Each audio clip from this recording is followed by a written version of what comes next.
Welcome to the latest episode of 305 Vox Populi here in the studio at St. Thomas University. And with us today, we have one of the giants of our community, Remedios Diaz Oliver. How you doing, Remedios? ¿Cómo estás, Manny? Todo bien, todo bien. It's a pleasure to have you on. Un honor. It's a pleasure to be here. Thank you, thank you. And a little bit of background on Remedios. And kids like me, who were born here in the Cuban exile community, we stand on her shoulders. Folks who came here seeking freedom and built a foundation where we could be successful and move our families forward while still ensuring that we're fighting for freedom for people on the island. But her story is truly amazing. You're talking about somebody who has a PhD, speaks about 4 or 5 languages, I think. To be honest with you, I don't have anything but English and Spanish now. Okay, but at one point Italian, I know, okay, that is true. And an incredible history. I think even Lyndon Johnson had awarded you the first year, and now you're talking about not only the impact that she's had on the Cuban exile community and our community here in South Florida, but women empowerment throughout the United States. You're talking about somebody who Lyndon Johnson had awarded with one incredible award, the first woman to receive that award. Excellence in export. Excellence in export. Talk about breaking barriers. Went out on her own, opened up her business. First year, took that business. I think it was grossing $800,000. And in the first couple years, took it to almost $100 million. And she's been in tables from, you're talking about the Queen of England, presidents, I mean, just everybody. What she's done, not only through her career, but what she's done for other people. And I think that's what makes her incredibly special here in our community. But Remedios, to you, and something we start off, one of the first questions we always ask, talk to us about your journey in business. How did you start, especially coming from losing everything in Cuba to the communist thugs, similar story as to my family and many folks here, but coming here with nothing and starting that journey and building a life where you've had such an incredible impact? Because I didn't have anything. Because we needed to eat and to support our family. 3 months after our arrival, my parents came from Cuba. No English at all. They both were born in Spain. And I had to take the first job that I was able to get out of 3 that I was offered. And the salaries were incredibly low. At that time, I was working 5.5 days for $55 a week. Wow. But I thought that I was a millionaire because I had a job. My husband, on the other side, was working on an aluminum company making windows. And he was making, I think that, I don't remember exactly, but a very low salary.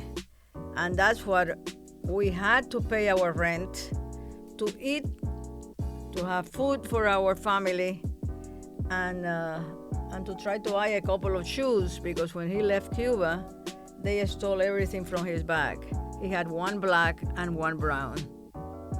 Wow, that's incredibly powerful. And I think one of the real lessons of your story, Remedios, and Fausto and your entire family is our society today, especially a lot of people think that success is done in a microwave. Okay, you wake up one day and it's microwavable, pon ahí 1 minute, y ahí te sale todo. No. Success takes a long time to build that foundation. So when did you say, hey, it's time to open up my own business and move forward? Well, the first few years, I worked for another company. But in 1991, we opened our own company.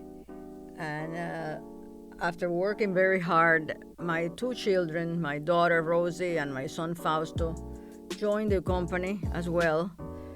And we ended.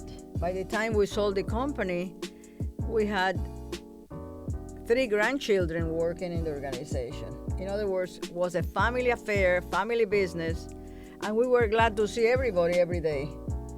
That's the truth. Hey, Fausto, qué bueno que estás aquí. Hey, Ricky. Hey, Jackie. At one time, my other granddaughter also worked, but she only did it for a short period of time because she liked dresses, she liked stores, and she opened a little place in Coral Gables. Nice. No, I'm following in the business footsteps and looking back at those years of success. And did you ever imagine that you would be able to build such and be a trailblazer? Because the reality is, a lot of times when you look at CEOs, a lot of young women feel like, man, I can never be a CEO of $100 million organization. But you did it. You broke through that barrier. You brought other people, other women, and you've empowered, especially Hispanic women in our country, right? Broken through those barriers and sat in tables that you broke barriers for me and for everybody else here. But looking back at that, how does that feel? Well, the first company that came looking for a director for their big board was U.S. West, very powerful company that is the telephone and the cable in the Midwest. We're based in Denver, Colorado. It was a very great experience because I was sitting next to the chairman of the board of Procter & Gamble. Every single big organization in the country, their chairman were part of U.S. West. And from there, everybody wanted me to join their company. Even those that were there. For example, one of them from 3M, he wanted me to join his company, but I couldn't. I had to work. I had to work in Miami, and I couldn't be traveling all year round to different organizations.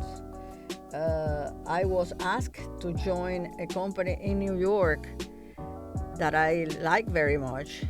However, when they start asking me questions about doing business in Cuba, and I was negative about that, I don't think they like the idea to have somebody at the board that will say what you are doing is betraying the United States. After all of the companies that were in the island were really stolen from them. In other words, when I started talking, they said, "Oh my God, this is a bomb." No, but it goes to show you how important it is to be principled and to understand what your history is, what you went through, because there's a lot of people in our society that for $1, they'll do anything. And they'll say, be there, so they'll go to Cuba, they'll go to any country just to make $1. But I think you're an amazing example to being principled, to still being successful and saying, you know what, I'm going to do it the right way. The only way. The only way. Because there's a lot of people out there for $1 or $2, they'll go to Cuba where they had everything stolen, and just to make $1 and you said no way. And not only say no way, you were in those biggest boardrooms and you said no to sitting on probably some of the biggest companies in the United States because your principles didn't allow it. So I think to those that are going to be listening, to imagine how powerful the story that is. Not a lot of people in power that are looking to would make that decision. So kudos to you and being a great example, because I'm telling you, a lot of people for 4 pesos, 5, they'll do that and a lot more. That's true. But and then in your journey in business and your journey in philanthropy, what's that one table that you sat at that you said, wow, I made it. Because one of them I mentioned, right, the Queen Elizabeth and Prince Philip. You had some time with them. Margaret Thatcher invited us to go to 10 Downing Street to have a meeting with her, and nobody here believed it. And some friends went to England. We were going to a wedding, and they wanted to make sure that I was going to 10 Downing Street. The street was closed, and my husband and I walked to 10 Downing Street, and was, I will say, the most impressive meeting we ever had. Of all the politicians that I have met, Ronald Reagan and Margaret Thatcher were the two most impressive. And she started talking to us and said, don't worry, Cuba is going to be free, because I had a meeting with Gorbachev and with Ronald Reagan, and they cannot continue having a communist country 90 miles from the United States, all of that. And she meant what she was saying.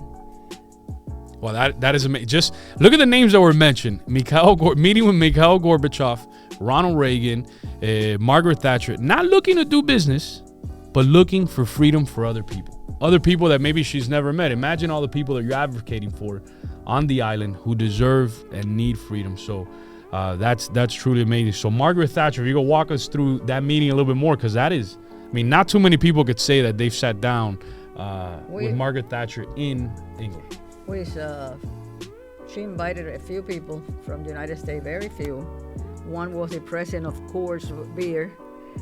And Fausto and I were impressed with her.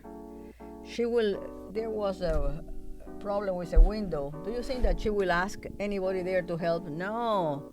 She will go herself and try to fix the window. And she will talk, nothing prepared for her. She was a brilliant person, very impressive. The two women that I met during those years that were the best speaking and really communicating with everybody were Margaret Thatcher and Elizabeth Dole from the United States. The others had prepared remarks. Yeah, they couldn't hang with Margaret Thatcher, Elizabeth Dole. They couldn't. Definitely not. So breaking those barriers of being a CEO Hispanic woman and just breaking those barriers throughout our country and our world. Did you ever get any pushback along the path? Oh, many times. But you have to ignore it and continue and have discipline and work hard. You know you're going to have problems. Many competitors in our business felt, well, we are going to take advantage of them because they are a minority. They're Hispanics. This is a business controlled by us. They will disappear. And every time we were bigger and bigger and bigger and bigger. And not only we were in Miami, but we opened in Tampa, we opened in Atlanta, then we went to Texas and to California and to Chicago. In other words, we went to take care of areas where nobody felt that we could succeed. And we did it. And you did it very successful. I hope you guys heard that, how powerful that story is. And you did it to the point where I think you guys grossed, what was the year you grossed the most as in your company? 230 million. Hope you guys heard that. I mean, starting from zero, breaking barriers, meeting with folks all over the world, advocating for freedom, but also going into different markets where people said, no, a Hispanic woman CEO, no way. And like how we say now, eating their lunch and grossing 230 million, that is amazing. And these are figures that are public because the company that purchased us had to disclose it. That is Veritiv, a company out of Georgia. That is in the Fortune 500. Now your that is the company that bought is AllAmerican Containers. AllAmerican Containers now is Veritiv. They changed the name after a few years, and now it's no longer AllAmerican Containers. Now it's Veritiv. That is amazing. So, being somebody who's worked all these years in business. What's your role now? How you enjoying retirement? Or you're still delving in? Well, when I have calls from people like Manny Cid that ask me to come here, I have to come. I appreciate that. I do appreciate that. Thank you, Remedios. The students have some questions for you. I know the professor has. Some of them have some questions that they want to ask you, if that's okay. You have been the lead in a variety of businesses. What do you believe is the most important characteristics that a successful business should have? What is the most important thing? The most important characteristics that a business should have. Yep. What are the qualities of a successful business? Like the quality of a successful business is to sell a product that really is good. Number two, to give a good price, not try to steal from your customers. And third, make sure that everything works properly and that you are there to react if something goes wrong. In other words, if a customer will call us and said, I had a problem with, let's say, a closure for a bottle, we will spend a fortune trying to solve the problem, even though the sale was not so important. Being there for the customer is very important.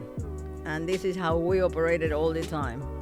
I remember a man that purchased a container from us that told us that he had a problem inside of the bottle. He found a cucaracha. And he was trying to sue us. And we had to do everything to find out the truth.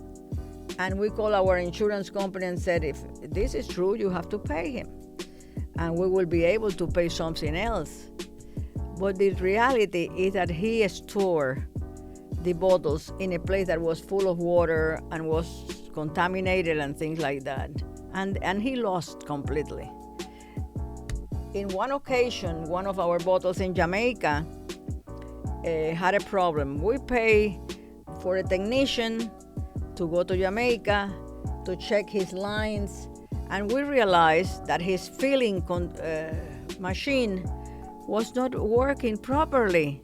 He was filling improperly, and not only we solved the problem, but we saved that business, and we saved the people that were purchasing the product from him because they were getting the wrong product. And being honest in business is very, very important. That is what is going to take you to success. That's my personal opinion. Yes, that's very, very true.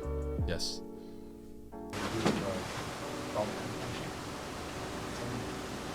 So we've talked a lot about a lot of like struggles, hard work, oppression, and stuff like that. So I kind of wanted to lighten the mood and ask you, what's your favorite Cuban dish? Like if you were to have like a nice Cuban feast tonight, what would it be?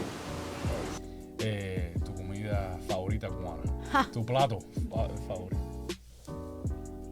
My favorite Cuban dish is vaca frita.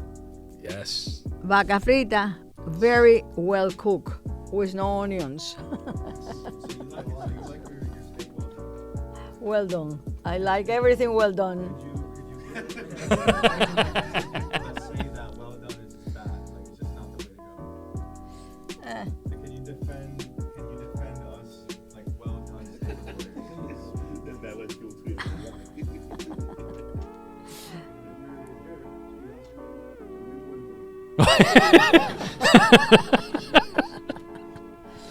That's amazing. By the way, one of my biggest customers in AllAmerican Containers that grew from nothing into a very important organization was from Miami Lakes. He lived in Miami Lake. I thought he was the mayor of Miami Lakes because he was promoting Miami Lakes all the time. And his name is Carlos Rodriguez. His company was Mason Products. Oh, I know Mason Product very well. They do a great job with their vitamins. They're right next to Costco. Yeah, it's a great company. Yeah. Small world. What a small world. When they opened, they asked me to cut the, tú sabes, la cinta. The ribbon, yep. And it was purchased by Japanese. Yep. And they grew with us. And I used to take care of that company like it was mine. I used to go to Cardena Pharmacy and ask the owner, Eloy, why you don't have the Mason product here? How come? And right now, they have huge areas of Mason products there. That's amazing. I took it to my heart to help my customers. Well, you heard that. I mean, that's how you got to grow. You grow with your customers, and it goes back to building blocks of a business. But yeah, they're a great company, Mason Vitamins.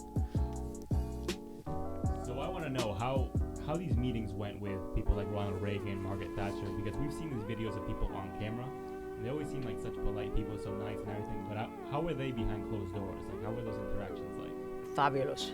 Both of them are fabulous. I had the opportunity to have meetings with other presidents and other senators and other congressmen through the years because we are part of an organization called U.S.-Cuba Democracy PAC. But to me, Ronald Reagan and Margaret Thatcher were very special. Very legitimate people, very pleasant. Fausto and I were invited to a state dinner. Roberto Goizueta, that was the chairman of Coca-Cola, and Fausto and I were the first two Cubans attending a state dinner in the United States. And at that time, Ronald Reagan was the president, and he was dancing next to us there and having a conversation. And it was impressive, and we always felt that he was a very nice human being, very legitimate person. And I think some of them would call you for advice and send you to represent them in South and Central America and different countries. And yeah, I attended the inauguration of President Luis Lacalle in Uruguay, represented the United States. It was, I was very honored. That's amazing. That is amazing. Yes, sir. All right, so like you've obviously reached like a level of success that everyone wants to get to, but like it didn't start like this. Like, what were some ways you had to discipline yourself to be able to stay on track? Some of the la disciplina to get to where you're at. Porque he's saying it's a long journey, but you have to be disciplined. How did you get? I am very disciplined. I used to wake up every morning at 5:30 in the morning. I was in the office before anybody else, and maybe many times I was the last one in the office as well. My husband and I worked very hard through all these years, and if we wanted to be successful, many times Saturdays and Sundays we were at the office. In fact, a competitor of ours that is from Boston came one weekend to see our office, and when he saw our car, he couldn't believe it. It was 11 o'clock on a Sunday morning, and during a convention of all the distributors of containers packaging in the United States, he said, I know why I cannot beat you. You are there working, even Sundays. And it was true for years. We worked 7 days a week. You guys heard that. You want success, you got to grind 7 days a week. A lot of people now are like, I need my days off. I need 3 days off. Or 7 days a week is what But we also enjoy life, eh? We also used to go out, eat, dance, and have fun. In other words, not everything has to be work. You have to enjoy your life also. But if a client called you, if a client called you while you were on vacation, I will take care of them immediately. So a lot of people now, it happens to me even as mayor, there's times that we have an issue and I'll call somebody and, Mayor, I'm on vacation. I was like, what? You know what I mean? It's great, enjoy, but all I need is 2 seconds of your time. So that's so good. So like any client, anywhere you were in the world, you pick up the phone. Absolutely. It's really, really powerful. A common saying in the United States is that you don't mix business with family. You are obviously not that saying. Can you tell me how you guys made it work?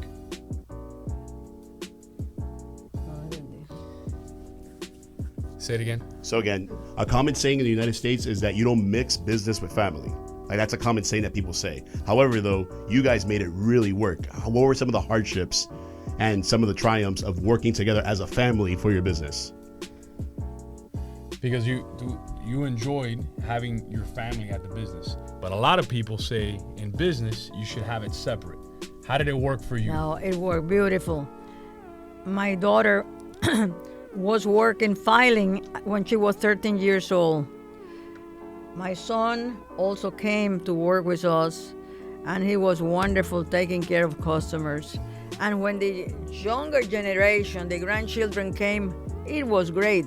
Here we have Fausto, my grandson. He used to travel to Curacao, to Aruba, to different places to sell containers, and he was fantastic. And many times he had to go to Georgia, to places that were not so fancy, but he had to do it, and he did it. Same with Jackie. Jackie was an accountant on a CPA firm here in Miami, and we asked her to come and join us. and she became an indispensable person in the organization. And Ricky used to take care of inventories, controls, and things like that. He's a quiet guy. In other words, we have all kind of personalities among our 4 grandchildren. I mean, so you heard it. Some people say not to mix the two, but it's worked, and it worked so much that now they sold their company to a Fortune 500 corporation. But it goes back, I'm sure, to the discipline and ensuring that everybody's doing their job. Oh yeah, and being there on time, and going. Many times we were tired and we had to go for dinner with customers, and we frankly would love to have a stay home and watch television or just be quiet going to bed, and we have to go out. At the beginning there was a place in Miami called Los Violines, Less Violence. Yep. Well, we could sing and dance with these people because we knew this show by heart. Many times, 3 times a week, we had to go to see this show because people from Latin America will come and say, I want to go to Los Violines. Oh my God, we were there 2 days ago. That's awesome. Any other questions from the? Oh, you have another one. All right, so like you've accomplished a lot. Like your family has a lot of success. Do you think you've done everything you wanted to do, or is there something else that's next, or are you okay right now with life? What? What's the next? What's the next The thing next for step Remedios? now we cannot do anything else if we don't see anything that we like to. In other words, now we have to give a space for the younger generation. We have to help the younger generation to reach what they want. Many times I get calls from people that want us to be on their board, to help them, etc., etc. I said, no, we did it already. There is no second chances. Let other people do it now. That is extremely powerful. That message. You got to let other generations build a foundation and welcome that next generation. You got to bring people up with you. Help them and train them and show them how to do it. You got that right. Any other questions? So thank you. Great questions. Remedios, I know you are a radio professional, and in terms of you do great on the radio, on TV. Something we do different on the show, you get to ask me any questions. So anything you want to ask me? Or? Yes. Okay. I do. All right. You have been a great mayor for Miami Lakes. What is the next step now that you cannot continue there? I'm definitely going to be running in 2024 for one of the county-wide positions. So I think we've built a pretty good name for ourselves in the town. So when you tell people in Homestead or Miami Beach or Aventura, hey, Miami Lakes, people are like, oh, that's a nice, well-run community. And that's played well throughout the county. So I think you'll see 100% my name on a county-wide ballot in 2024. I wish you a lot of luck. Thank you.